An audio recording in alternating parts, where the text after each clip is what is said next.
everyone. 청성고등학교 1학년 학생들 1차시, 2차시 수업을 EBS 강의를 열심히 들었을지 모르겠네요. 지금 현재 우리는 온라인 개학으로 인해서 선생님들 못 만나고 집에 있어요. 집에서 스스로 온라인 학습을 하면서 얼만큼 잘 따라오고 있는지 오늘은 선생님이 직접 여러분들이 학습한 것들을 확인하고 정리하는 시간을 먼저 가지겠습니다. 한번 1강과 2강에서 배운 것들을 정리해 보도록 하겠습니다. 먼저 첫 번째 시간에 여러분들은 팔품사와 문장 구성 요소, 그 다음에 문장의 형식에 대해서 학습했을 겁니다. 팔품사가 뭐라고 배웠을까요? 같이 있었으면 여러분들 목소리를 들을 수 있을 텐데, 그죠? 자, 팔품사라고 하는 단어는 사자로 끝나는 8가지의 분류라고 생각하면 쉬울 것 같아요. 자, 여기 사자가 쭉 적혀 있죠. 아마 EBS 강의에서는 기억에 확 남는 단어가 있었을 거예요. 혹시 집에서 막 내뱉고 있을 것 같은데 큰 소리로 내뱉어도 돼요. 그래야지 엄마가 방에서 공부하고 있는지 알 거야. 자, 아마 EBS 강의에서는 명동에서 형부가 접전을 벌이고 있다. 누구랑? 막 대답하고 있죠 지금? 맞아요. 요 8가지 팔품사에 대해서 이름은 잘 기억하고 있을 거예요. 자, 그러면 이 안에 있는 것들을 한번 정리를 해볼게요. 오늘 명사는 우리 한자 시간에 열심히 배웠죠? 이름 명자를 사용한 걸로 사람, 사물, 동물의 이름을 나타내는 단어들입니다. 그 다음 대명사. 자, 대명사의 이 대자는 큰데 아니죠. 이 대자는 대신할 대자예요. 그래서 명사를 대신한다라는 뜻으로서 대명사라는 품사가 있습니다. 그 다음 동사는 한자에 움직일 동. 그래서 움직임을 나타내는 단어들이 주로 있습니다. 형용사. 우리가 뭔가를 느낄 때 말로 형언할 수 없다라는 표현들을 가끔 쓰죠. 즉, 무언가를 느낌 또는 상태 이런 것들인데 주로 이 명사를 수식할 때 사용하는 단어들입니다. 부사도 누군가를 수식해줘요. 그런데 형용사가 명사를 수식하고 있듯이 부사는 이런 형용사와 동사를 수식하고 있습니다. 전치사. 자, 전치사는 오늘 시간에 본격적으로 배울 레슨 1에 나오는 것에 레슨 1에 나오는 문법과도 아주 깊은 관계가 있는데요. 이 전치사는 주로 다른 단어와 함께 사용되어서 위치, 시간, 장소 등을 나타낼 때 주로 사용됩니다. 접속사는 쉽죠? 말 그대로 무언가를 연결해 줄 때, 즉 단어와 단어, 문장과 문장 등을 연결해 줄 때 사용하는 단어입니다. 감탄사 제일 쉽죠? Oops, unbelievable 이런 느낌을 나타내는 말들, 놀람을 나타내는 말들 이런 단어들이 팔품사였습니다. 자, 그러면 이 팔품사 왜 하는데요? 자, 아마 중학교에서 고등학교로 올라오면서 여러분들에게 가장 큰 변화가 일어난 영어 시간에 가장 큰 변화가 일어난 하나 중에가 단어일 거예요. 엄청나게 많은 단어들을 외우고 공부하고 있을 텐데 그 단어들을 많이 공부는 했어. 근데 도대체 얘가 어디에 써먹어야 되는지를 모르겠네. 그러면 영어 실력이 늘기 힘들겠죠. 자, 그러면 이렇게 열심히 외운 영어 단어들이 어떤 품사들을 가지고 있는지 알아야지 문장 속에서 어떤 역할을 하는지도 알 수 있어요. 그래서 품사를 먼저 알아야 하고 그 녀석들이 각각 문장에서는 어떻게 쓰이는지도 알아봐야 합니다. 아마 1강과 2강 수업에서 들었을 거예요. 문장을 이루는 것의 요소에는 크게 4가지, 주어, 서술어, 보어, 목적어 이렇게 4가지가 있습니다. 주어는 말 그대로 그 문장의 주인공입니다. 자, 그 문장의 주인공이니까 얘가 없으면 문장이 될까요? 안 될까요? 맞아요. 얘가 없으면 문장이 안 됩니다. 자, 그런데 문장에 얘만 있으면 또 문장이 될까요? 안 되겠죠? 자, 얘와 세트로 움직이는 바로 서술어가 있어야지 문장이 될 수 있습니다. 자, 그럼 이 서술어는 뭐냐? 바로 주인공의 행동, 동작, 상태 등을 나타내는 말입니다. 자, 얘들 둘만 있어도 사실 문장은 돼요.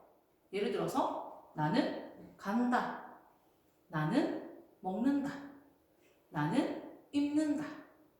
문장은 돼요. 자, 근데 내가 그렇게 말을 했어. 그럼 옆에 있는 친구가 말을 하겠죠? 뭘 먹는데? 뭘 입는데?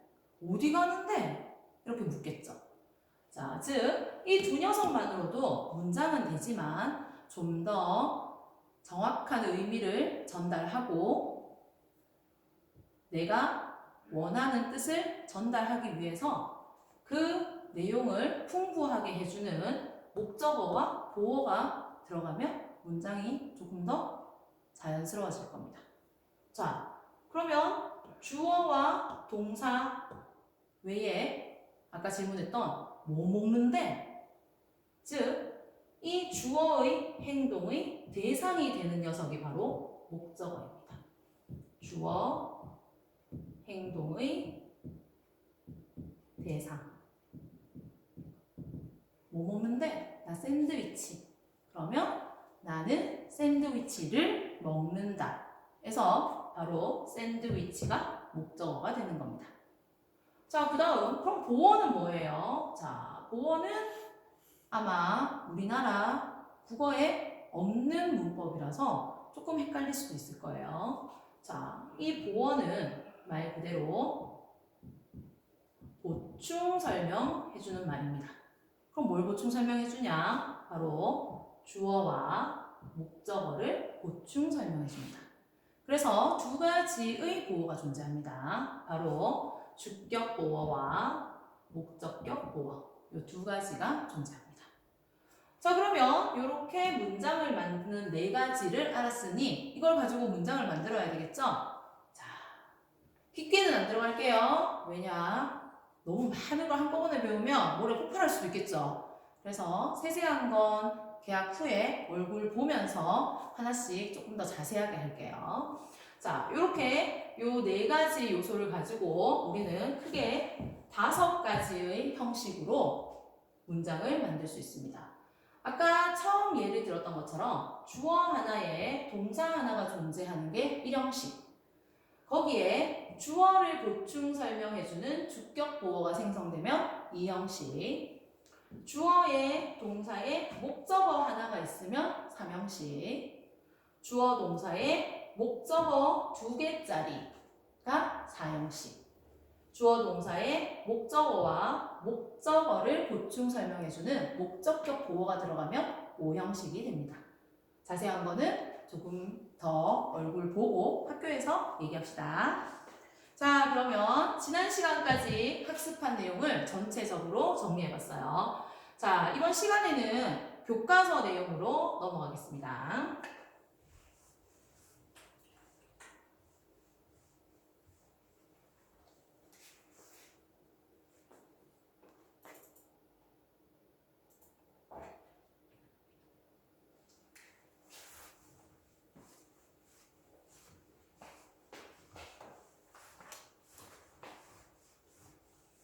자, 1과 이미 최승환 선생님이랑 학습을 했죠?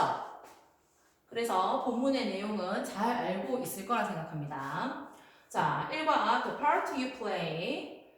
자, 여기에서 나오는 첫 번째 문법은 바로 전치사의 목적어로서의 동명사. 자, 방금 선생님이 정리한 문법에서 나온 단어들 중에 3개나 나왔습니다. 어떻게 보면 4개가 나왔습니다. 전치사 활동사에서 방금 정리했죠. 목적어도 문장 구성 요소에서 방금 정리했습니다. 동명사. 얘는 안 들었는데요? 들었어요. 어디서 들었냐? 동사, 명사. 들었죠? 자, 동사, 명사인데 이거 왜 합쳐져 있어요? 바로 합쳐진 기능을 하기 때문입니다. 자, 그러면 먼저 전체적인 안에 세부적인 내용을 들어가기 전에 동명사에 대한 내용을 먼저 한번 알아보도록 하겠습니다. 자, 동명사가 뭘까요? 우리 방금 정리했을 때 팔품사의 각각의 기능이 따로 있었죠. 그런데 그 녀석들의 기능이 나뉘어져 있는 것들에서 자기 기능 말고 다른 기능을 내가 갖고 싶어. 그런데 얘는 그냥 자기 모습 그대로는 그걸 할 수가 없어요. 그래서 모양을 조금 바꿔주면 내가 저런 기능을 가질 수 있겠구나. 그렇게 생각하시면 됩니다. 자, 예를 들어서 바로 이 녀석은 동사인 녀석이에요, 원래는. 근데 이 동사는 원래는 문장 속에 서술어 자리, 즉 동사 자리에밖에 못 들어가는데 이 녀석이 주어 자리에 들어가고 싶은 거예요. 그런데 주어 자리에는 원래 뭐가 들어간다고 그랬죠? 명사나 대명사가 주로 쓰인다고 그랬죠? 그러면 이 동사가 여기 들어가려면 어떻게 해야 될까요? 바로 모양을 바꿔줘야 합니다. 그래서 동사를 명사화 시킨 녀석의 이름이 바로 이 동명사입니다. 됐나요? 자, 이 녀석은 뭐라고요? 동사를 명사화. 자, 아마 모양을 엄청 많이 봤을 거예요. 중학교 때 이미 배운 문법이고, 그런데 구분을 못하죠. 자, 왜 구분 못하느냐?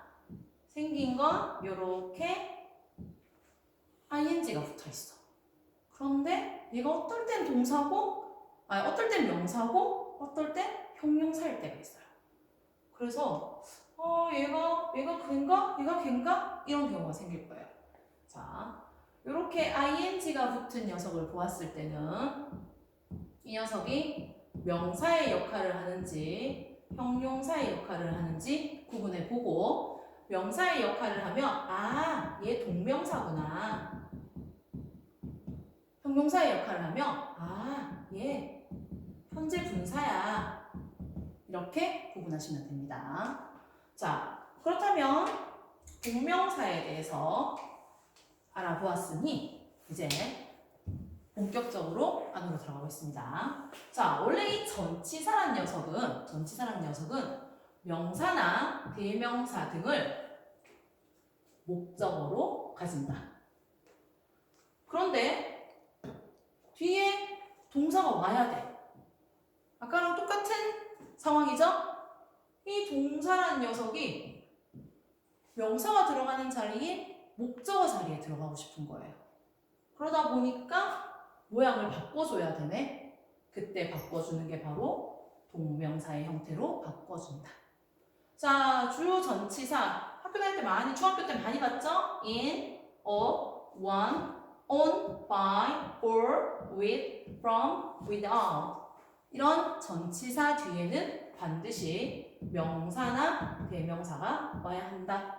그런데 동사를 쓰는데 동사는 그냥 올 수 없으니까 모양을 바꿔줘야 합니다. 자, 그러면 여러분들이 가지고 있는 학습지 문제로 한번 가볼게요. 이거 답 알려주면 안 되는데 스스로 풀어야 되는데. 자, 선생님이 블랭크만 알려줄 거예요. 그러면 여기 해석은 스스로 하는 겁니다. 대신 키포인트는 다 알려줬으니까 금방 찾을 수 있을 거라 생각할게요. 자, 첫 번째 문장에서 주어를 한번 찾아볼게요. 전체 문장에서 주어는 어디 있을까요? 대답했을 거라 생각합니다. he. 문장 제일 앞에 있는 he가 바로 주어이죠.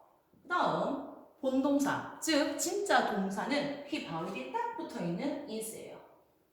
와, 주어 동사 나왔네요. 근데 주어 동사가 얘들밖에 안 되는데 뒤에가 이렇게 길어. 얘들 어떻게 해결하지? 얘들 어떻게 해결하지? 뭘 어떻게 해결해? 하나씩 해결하면 되지. 자, a member of the school football team. 얘들 자연스럽게 해결되잖아요. 이 정도 해석할 수 있잖아, 우리. 그지? 교과서에서 봤고. 자, 해석 안 해줍니다. 숙제예요. 자, 그런데 be proud. 얘 어디서 많이 들어봤어? be proud of. 어디서 많이 들어봤죠? 무엇을 자랑스러워 하다. 자, 이 녀석은 be proud of라는 녀석으로 세트로 다녀요. 그러면 of 뒤에 뭘 써야 돼? 근데 얘 전치사네. 여기 뭐 써야 될까요? 방금 배웠잖아. 동명사. 즉 ing의 형태인 목적어를 써줘야 합니다. 됐나요? 자, 그래서 be proud of ing 이렇게 해서 of being의 형태로 들어가야 합니다. 자, 두 번째 문제 마찬가지입니다. left, goodbye까지 밖에 없네요. 자, 뭐뭐도 없이 가버렸다. 맞나요? 자, 여기도 동사만 있고 주어만 있네요. 주어, 동사. 이게 뭐 아무것도 없죠? 이 goodbye 아무것도 아니잖아. 그지? 그러면 얘 일형식인가? 그러고 보니까 일형식 하기에는 너무 이상해. 그럼 여기 목적어 자리야. 목적어를 채워줘야 되겠죠? 자, 교과서에 나오는 지문입니다. 말도, 안녕이라는 말도 없이 가버렸대. without ing. 됐나요? 그 다음 be interested. 얘도 되게 많이 봤어, 중학교 때. 그죠? 말로 딸도로 외웠어. be interested in ing. 어디에 흥미가 있다. 됐나요? 자, 해서 과제 제출하시기 바랍니다. 자, 두 번째 문법으로 넘어갈게요. 자, 방금 했던 게 동명사였어요. 동명사는 동사를 명사화 시켰다고 했죠? 동사를 명사화 시키는 또 다른 한 가지 방법이 더 있습니다. 동사를 명사화 시키는 또 다른 한 가지 방법이 바로 중학교 내내 여러분들을 괴롭혔던 to 부정사입니다. 자, to 부정사는 뭐냐? 품사가 정해져 있지 않다. 얘는 품사가 또 안 정해져 있대. 우리 때까지 품사를 배웠는데. 그럼 품사가 왜 안 정해져 있냐? 동사에 to를 붙여서 원래 동사인 녀석을 다른 품사로 바꿔준 형태라고 생각하면 됩니다. 그래서 그러면 어떤 형태로 바꾸는데요? 크게 세 가지 형태로 바꿉니다. 명사, 형용사, 부사. 그래서 우리 중학교 때 투부정사의 용법 찾는 문제 굉장히 열심히 풀었죠. 명사적 용법, 형용사적 용법, 부사적 용법. 그게 여기에서 나온 겁니다.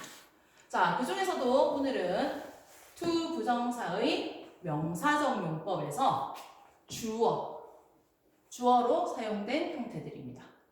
자, 그런데 원래 동사였던 녀석 앞에 to를 붙였어. 그래서 얘를 부정사로 만들기는 했는데 얘를 그냥 원래 자기 자리인 주어 자리에 쓰면 될 것을 왜 뒤로 보내는데요? 자, 영어는 머리가 큰 걸 별로 안 좋아해요. 즉, 주어가 긴 걸 별로 좋아하지 않아요. 자, 그래서 제일 앞에 가주어 it을 세우고 진짜 주어인 to 부정사는 문장 뒤로 보내버린다는 겁니다. 그러면 이 it은 아무 의미가 없죠. 즉 자리를 비워놓기 이상하니까 그냥 그 자리를 채워놓은 형식상의 주어입니다. 그래서 절대 해석하면 안 됩니다. 거기다 대고 그것 이런 거 써놓으면 안 됩니다. 자, 그리고 to 부정사가 나타내는 동작의 주체가 문장 전체의 주어와 일치하지 않을 때가 있습니다. 즉 얘는 원래 뭐였어요? 동작이었잖아. 사람이 아니잖아. 그죠? 그러면 이 행동을 실질적으로 하는 사람이 있을 거예요. 분명히. 그런데 이 실질적으로 하는 행동을 하는 이 사람을 다시 문장 속에 나타내줘야 할 때가 있어요. 그럴 때 쓰는 게 바로 의미상의 주어예요. 이 의미상의 주어는 두 가지의 형태로 나타나는데 바로 for 플러스 목적격과 of 플러스 목적격을 사용합니다. 얘들 어떻게 구분하는데요? 자, 바로 얘는 예문을 통해서 바로 볼게요. 여기 for 플러스 목적격 to 부정사 it 다 찾았다, 그죠? 자, 첫 번째 to take a day off 얘 진주어 여기 it 있네. 얘 가주어. 그럼 얘가 의미상 주어겠죠. 이 의미상 주어 앞에 있는 이 형용사가 감정, 정서 이런 사람의 감정을 나타내는 형용사를 나타낼 경우에는 of 플러스 목적격을 사용하고 그 외에는 대부분 다 for 플러스 목적격을 사용한다고 생각하면 됩니다. 그럼 우리는 뭘 외우면 될까요? 얘만 외우면 되겠죠. 대부분 다 얘를 쓰니까. 됐나요? 자, 오늘은 답은 알려주지 않았죠? 자, 열심히 학습지 할 수 있을 거라 생각하겠습니다. 자, 클래스룸에 올라가 있는 학습지 참고해서 선생님이 오늘 보여준 PPT에는 뒤에 나와 있는 보충 자료들은 나와 있지 않았습니다. 그런데 여러분들이 가진 학습지에는 보충 자료가 충분히 들어가 있으니까 그것들 참고해서 블랭크에 있는 문제들, 그 다음 해석들 채워서 과제 제출하시기 바랍니다. 그러면 우리 빨리 이 코로나가 사라져서 교실에서 만날 수 있길 바랍니다. 오늘 수업은 여기까지입니다.